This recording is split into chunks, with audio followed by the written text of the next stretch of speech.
Olá, como é que você está por aí? O nosso momento é um momento de muito prazer, muita alegria, a gente poder tomar esse cafezinho aqui, café e fé juntos, né? Eu tenho encontrado alguns que passam por mim na rua e dizem, olha, eu tenho tomado café com você.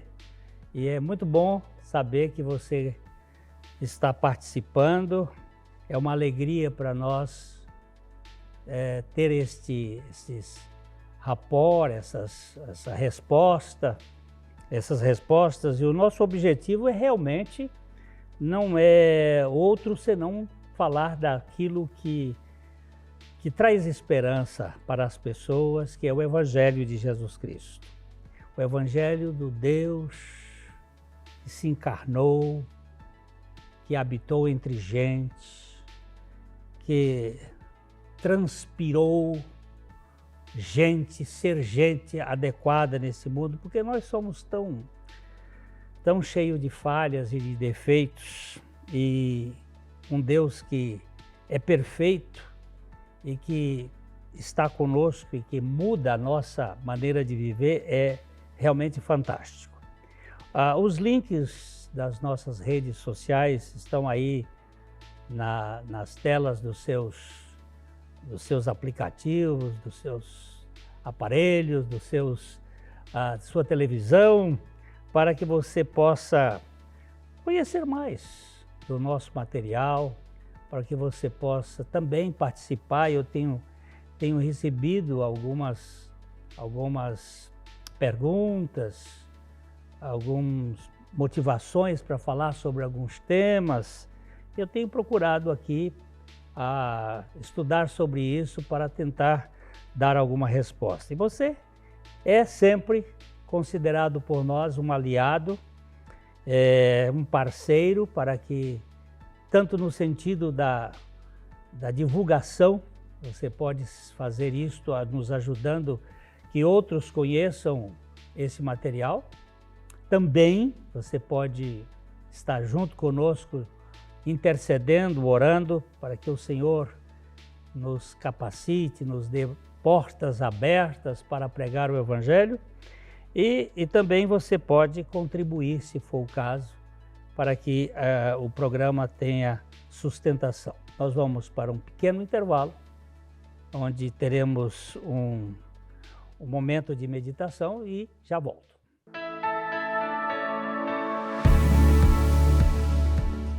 Bom dia a todos. Nós estamos aqui num devocional e eu queria ler com vocês e tratar sobre um tema de tão grande importância. Eu vejo esse tema, a ansiedade, a preocupação, e o quanto a Bíblia, a Palavra de Deus, fala sobre esse assunto. E eu queria ler com vocês nessa manhã um texto de Filipenses, capítulo 4, versículos 6 e 7, onde o apóstolo Paulo nos diz assim: não andeis ansiosos de coisa alguma. Presta atenção. Não andeis ansiosos de coisa alguma. Em tudo, porém, sejam conhecidas diante de Deus as vossas petições, pela oração e pela súplica, com ações de graças. E a paz de Deus, que excede todo o entendimento, guardará o vosso coração e a vossa mente em Cristo Jesus. Eu tenho visto, não só na minha vida, mas na vida de tantas pessoas, que a ansiedade tem feito tanto mal. E quando nós pegamos esse texto aqui, o apóstolo Paulo, escrevendo a sua carta aos Filipenses, ele vai falar sobre esse assunto: não andeis ansiosos de coisa alguma. Eu ouvi uma vez, uns anos atrás, uma definição de ansiedade que eu gostei demais. Ela diz assim: o que é ansiedade? É um sentimento íntimo de apreensão, de mal-estar, de preocupação ou angústia ou medo, acompanhado de um despertar físico intenso. Então a ansiedade é isso, é esse sentimento íntimo. Você presta atenção que ele começa no íntimo, é lá dentro. Então essa ânsia, essa preocupação, esse sentimento íntimo de apreensão, de mal-estar, de angústia, medo, E aí vem o acompanhamento dele, que vai um despertar físico intenso.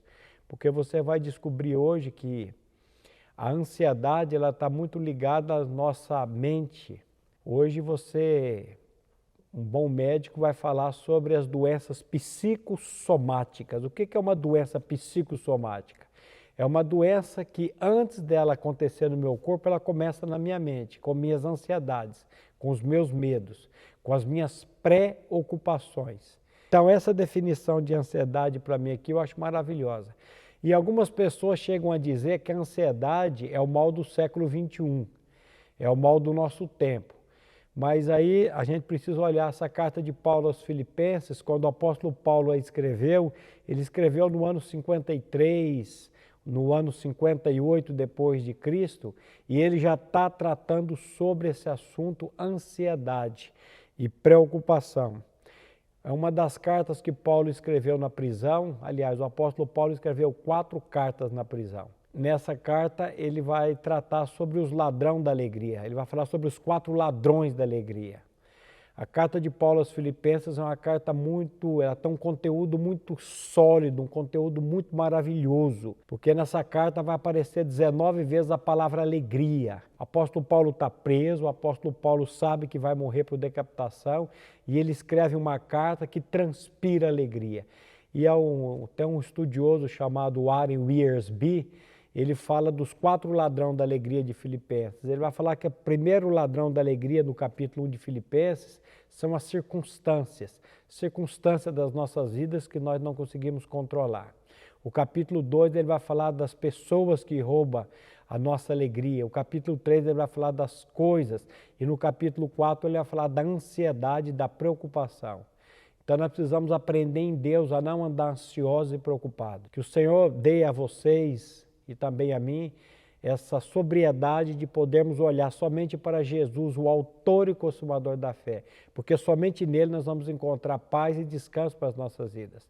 Tenha um ótimo dia, uma ótima semana, em nome de Jesus.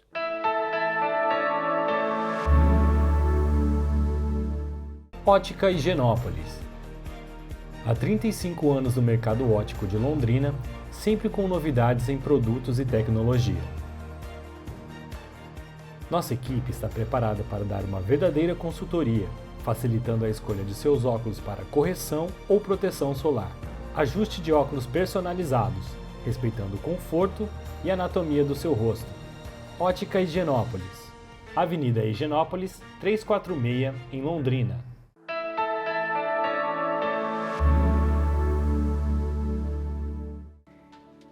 Hoje eu quero mexer aqui com um tema que me foi proposto por uma pessoa muito íntima que tem participado aqui do programa, e ele gostaria que a gente tratasse sobre inveja. É realmente um tema indigesto, mas necessário. E antes de nós partirmos para olhar algumas coisas na palavra de Deus, vamos orar. Querido Pai, eu sei que nós somos muito limitados para entender e também transmitir a Tua palavra. Por isso nós te pedimos que o Senhor estique a nossa compreensão, alargue o nosso coração, para que nós recebamos a Tua orientação e falemos aquilo que realmente possa trazer ajuda e descanso para as pessoas, e que pela Tua palavra haja vidas sendo transformadas, vidas sendo curadas. Nós clamamos por isto, que as nossas paralisias emocionais sejam tratadas pelo Senhor. Nós entregamos este programa nas Tuas mãos, em nome de Jesus. Amém. Então, Jesus falou de onde vem a inveja. Eu vou pegar o texto todo para a gente poder sacar aquela questão da inveja. Ele disse em Marcos, capítulo 7, a partir do verso 21, que ele diz, porque de dentro do coração dos homens, de dentro do nosso coração,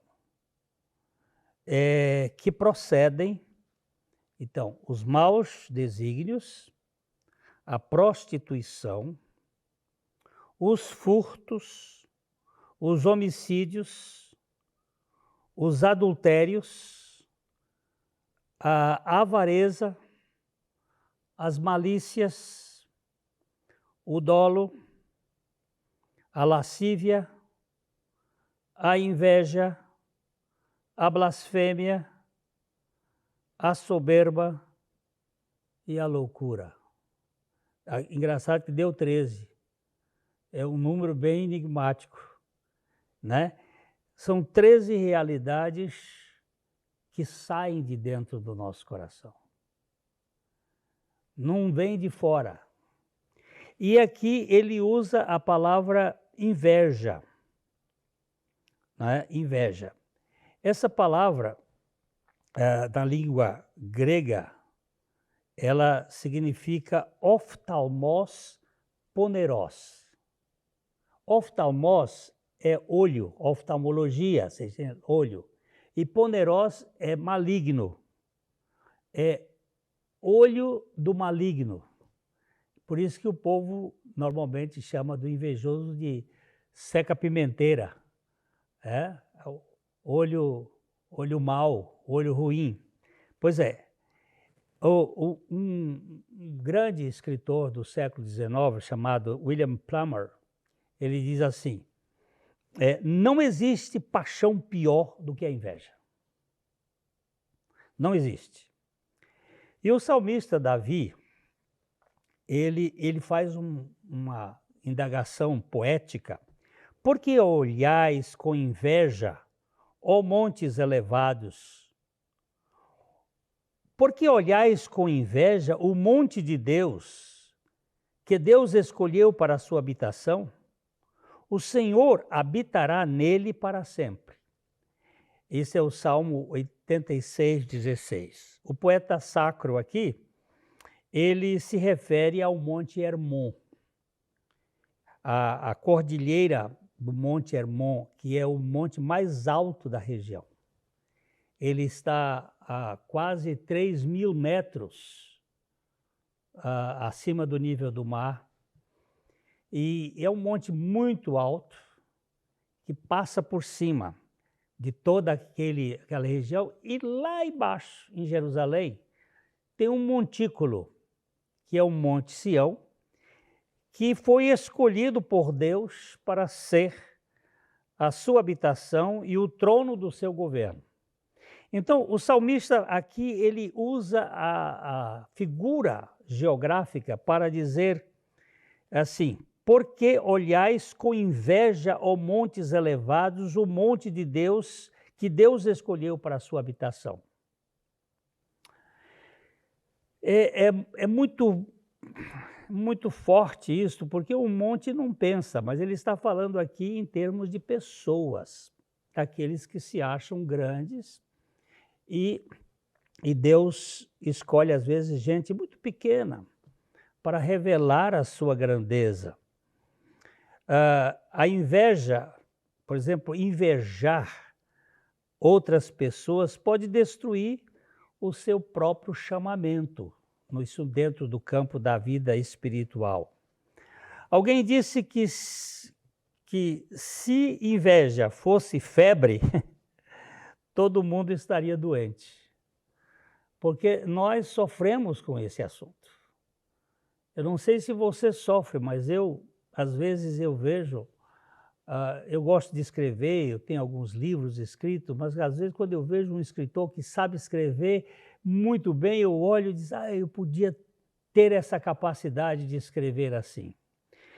E existe uma coisa que é universal, e é difícil nos contentarmos em sermos o que somos, ou em termos o que temos. É muito difícil.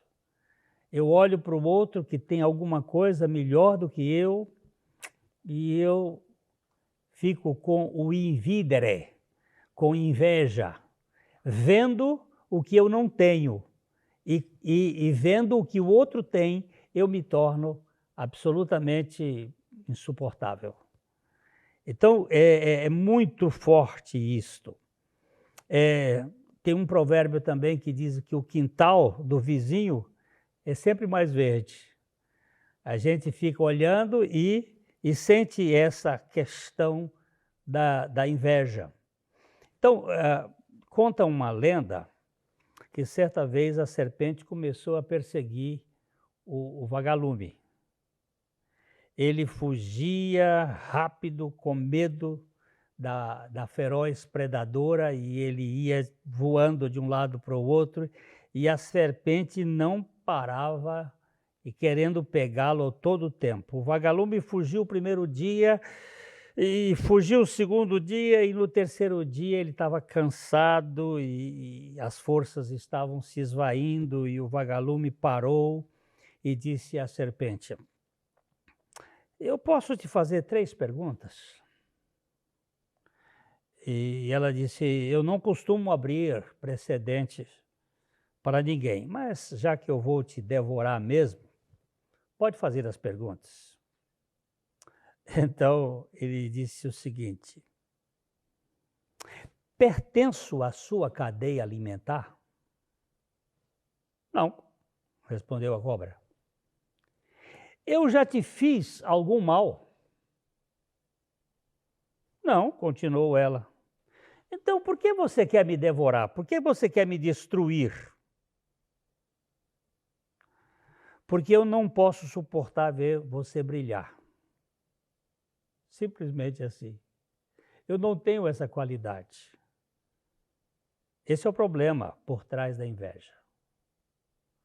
Você não faz parte do meu cardápio. Você nunca me fez mal nenhum. Mas você tem uma qualidade que eu não tenho. E aí? Eu vou parar aqui um pouquinho e nós vamos voltar para a gente pensar um pouco biblicamente como é que isso funciona.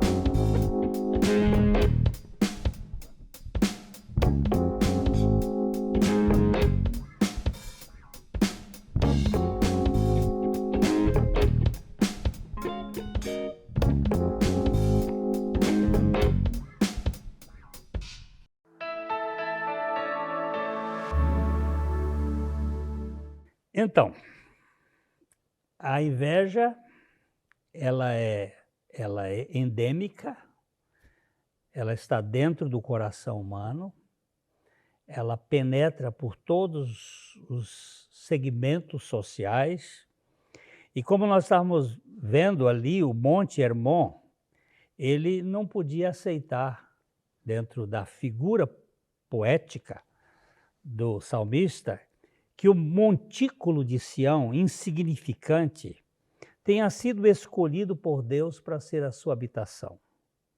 O Hermon estaria dizendo: eu, sua majestade, eu, o monte mais alto, eu sou mais elevado e importante de Israel, e é em mim, e somente em mim, que Deus deve morar.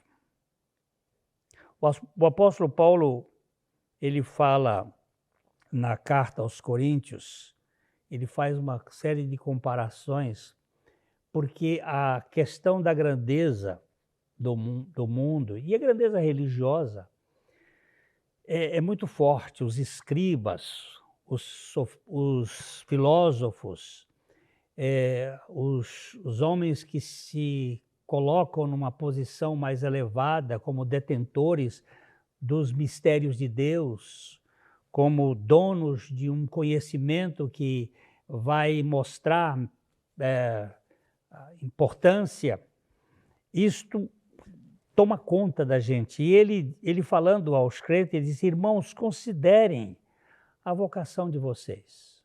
Preste bem atenção. Como é que Deus escolheu vocês? Vocês não foram chamados porque vocês eram poderosos, ou porque vocês tinham um pedigree de nobre nascimento. Não foram vocês escolhidos porque vocês são o top. Pelo contrário, Deus escolheu pessoas, a expressão no grego moria, tolas, pessoas que não são detentoras de muito conhecimento. Deus escolheu pessoas deste mundo que não são sábios.